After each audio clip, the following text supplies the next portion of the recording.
then a fast double tap. "Suspect down!" someone shouted. 2 people flew by the stairwell door, sprinting away from the action. It was a man and woman in American business dress. Mahoney didn't hesitate. He was out after them, and I was right behind. The couple raced down a long row of parked cars toward a circular ramp at the far end of the garage. The woman had a pistol in her hand and fired blindly back over her shoulder as they went. Even firing like that, she was accurate, skilled. We took cover behind the nearest parked car, an Audi A6.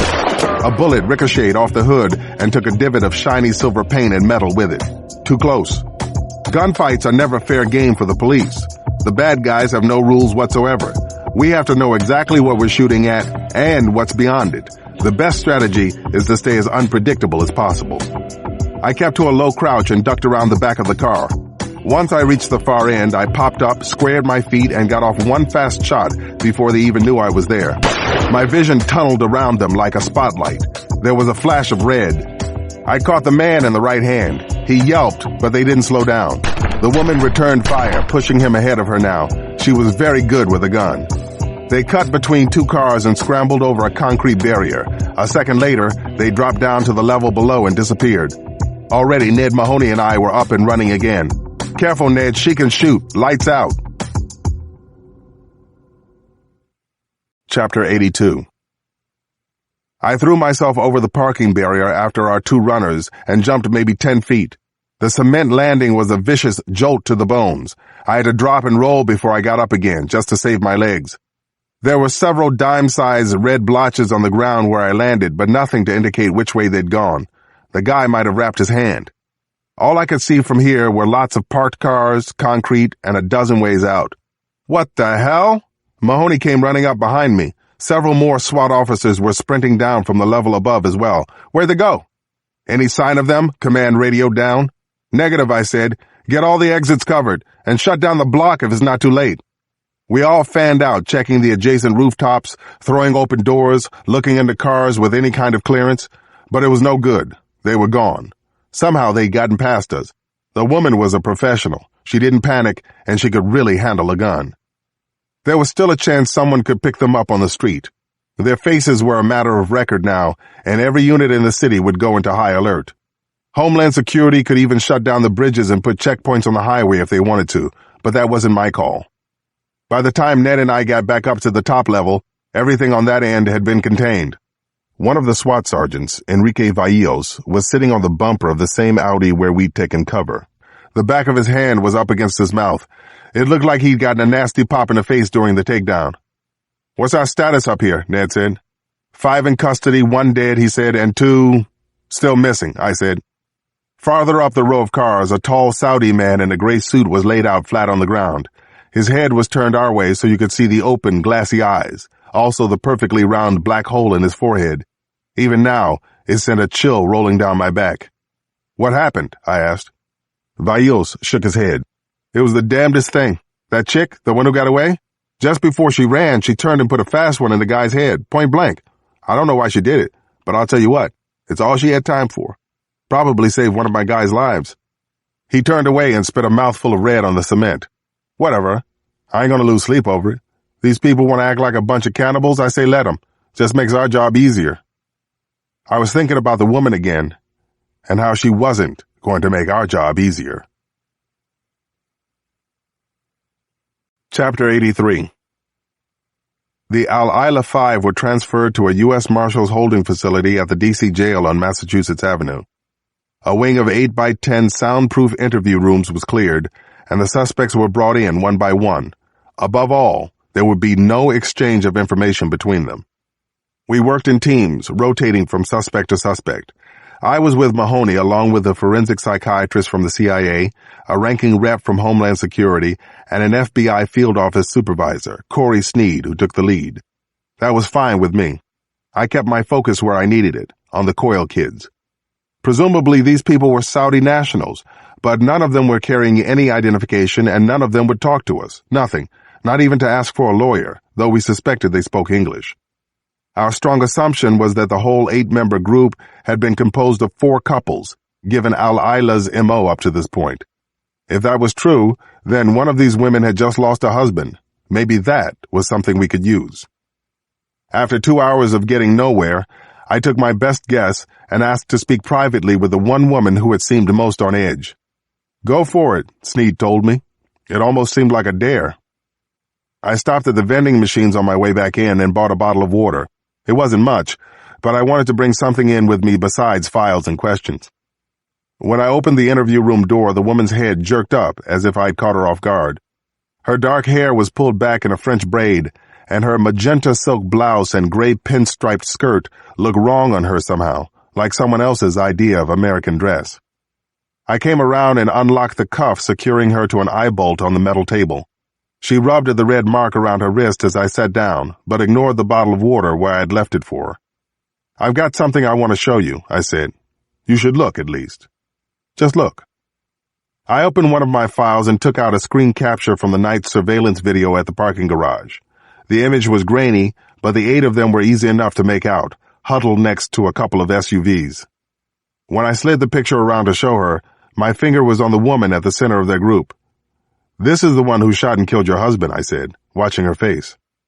I wasn't positive about the husband part, not until her eye twitched and her lips tightened over her teeth, like she was holding in a scream or maybe a curse. "Do you want to tell me who she is?" I asked. To my surprise, the woman answered. "I don't know," she said in a thick Saudi accent. "Her, I would help you find if I could. Evil bitch. Controlling. Hard." "Is she running Al-Aila's Washington cell?" I asked, but already she'd retreated back into silence. "Let me ask you something else," I said. "It's about the kidnapping of the president's children. Do you know if Al-Aila's responsible?" All I got there was more of the same, silence, and she wouldn't look at me. "You know, it's not too late to cut a deal here," I said. That got her attention. It even got me some minimal eye contact. "The first one of you to talk is going to be on a plane back to Riyadh when this is all said and done. The rest are going to be here for a long, long time." "A deal?" she said then. "Do you think I am absolutely stupid?" The question spoke for itself. If she wasn't interested, she wouldn't have asked. I shrugged. "Believe what you want. This offer stands only as long as nobody else comes forward. If I get a knock on that door," I thumbed over my shoulder, "then you and I are done here." I didn't want to give her too much room to think, so I leaned in and kept talking, a little faster now, whatever came into my head. "If your husband had been murdered, I might understand all this silence. Or even if he had been allowed to take his own life, but that's not what happened, is it? He was killed by one of your own, by Al-Aila, the family. I can't imagine that's what either of you signed up for," I said. "What do you owe them now? What do you owe your husband's murderer?" She was seething but still watching me. I took it as a green light. And then slowly, without even the slightest change of expression, she said, "There have been rumors." "What kind of rumors?" I said. "Talk among some of the others. They say Al-Aila kidnapped those children, that your president got what he deserved." "Do you know if the children are still alive?" I asked. "Just tell me that." "I don't know." She slumped in her chair, maybe hating herself for doing this, for even talking to me. This was against all her beliefs, wasn't it? "Do you know where they were taken?" I pressed her. This time she only shook her head. I was starting to wonder where this was going, if anywhere. Did she know more than she was telling me? Probably. "How about this?" I said. "Do you believe those rumors are true? Do you think Al-Aila has those kids?" Her expression muddied. It was like I could see the gears turning. Her defenses were down now, clearly weakened, and she was easier to read. "Of course I believe them," she said, about 2 seconds too late. She just put herself in a corner, and we both knew it. She wanted to believe those rumors, even needed to believe them. But she didn't. Now she had nothing left to give me, no currency to buy her freedom. "I think we're done," I said. Then I counted to 10 in my head, and when she didn't say anything, I stood up to go. "And just so you know," I told her, "the Secretary of the Interior wasn't going to be anywhere near that expo tonight. Your mission failed even before it started. The plan you were given was a bad one. Your husband died for nothing." I left the room with a clear conscience. The fact was, we'd both lied to each other. There was no deal, never had been, never would be. I hadn't even cleared the idea with my team. Some days are just like that. You do whatever you need to do to get the job done. Anything at all. By tomorrow, maybe my conscience wouldn't be so clear. Chapter 84. The major case squad office was a 12-cubicle circus that morning. Staff were coming and going, phones were ringing off the hook, detectives were swapping information across the room. All the usual, but it was non-stop chaos these days. 1,000 clues and rumors were being chased down, at least that many leaks. Way too many. I barely noticed any of it. I was hunched over my desk with a stack of Braniff personnel files spread out around me. Whatever had or hadn't been achieved the night before, it remained true that we had 17 Braniff faculty and staff unaccounted for during that homeroom period when someone used Emma Allison's phone to set a trap for Zoe Coyle. I'd also started to wonder if Ethan had been an unintended second victim in this kidnap plot. Had Zoe's fight with Ryan Townsend thrown a monkey wrench into the plan? Was she the sole target to begin with? I was up to my eyeballs with all of it when I got a knock on my cubicle wall. Detective? It was Dennis Porter, one of the research team members. Porter was fresh out of the academy and still green, but eager and fairly bright, I thought. The bags under his eyes and day-old ginger fuzz on his face were a testament to his hard work. What's up, Denny? Well, maybe nothing, but I just found this, he said, and laid a copy of a death certificate on my desk. It was from the Department of Vital Records in Dauphin County, Pennsylvania, dated November 10th, 2006. The name on the certificate was Zachary Levi Johnson Glass. Glass, I said, as in, I think so, Porter said. There's no obit that I can find, but I did pull the birth certificate. The parents are listed as Rodney Glass and Molly Johnson, Harrisburg, Pennsylvania. The poor kid was 8 years old when he died. And I found a 1998 lease agreement from Harrisburg with the same social security number as Glass's file at Braniff. Like I said, maybe it's nothing, but I thought you should know. Glass, the school nurse, was one of those 17 names on the list. I was already pulling his file to the top of the mess on my desk. I want you to start from scratch with this guy, I said. LexisNexis the hell out of him. Check NCIC again and Interpol while you're at it. I want to know where he's lived, every job he's ever had, every parking ticket, every itch he's ever scratched. Pull in whoever you need. I'll sign off on it. Don't take any crap from anybody on this. Just get it done. Porter still looked a little tentative. Don't you already have that on file, sir? I picked up the death certificate and waved it at him. You would have thought so, right? He smiled for half a second before he seemed to remember how serious this was. I'll get right on it, he said, and went off at a trot. I wasn't going to get too excited. Yet. It's easy to be blinded by circumstantial evidence, but that didn't stop me from putting a whole new lens on Rodney Glass. One thing I kept coming back to over and over on this case was how personal the kidnapping felt.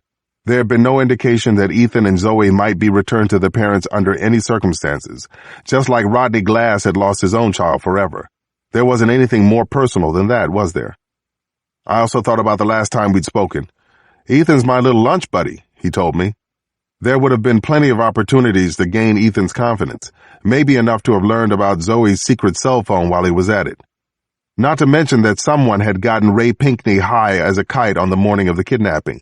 And someone had also very likely drugged Ethan and Zoe into unconsciousness before pulling them off campus.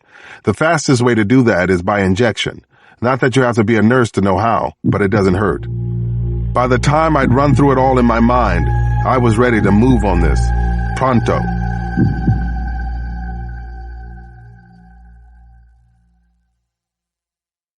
Chapter 85. Molly Johnson was the closest thing to immediate family I could find for Rodney Glass. She'd never taken his name when they were married, and the two had been divorced for over 4 years now, since about 6 months after the death of their son. She agreed to meet me at the end of her lunch shift, hostessing at the Firehouse restaurant in Harrisburg. I left D.C. right away and was waiting for her in the parking lot by the time she came out. We spoke right there in my car. I don't know how much help I can be, she said. I didn't even know Rod was back in the States. A friend told me he'd gone into the Peace Corps. He's been living in Washington for 3 years now, I told her. Gosh, really? Time flies.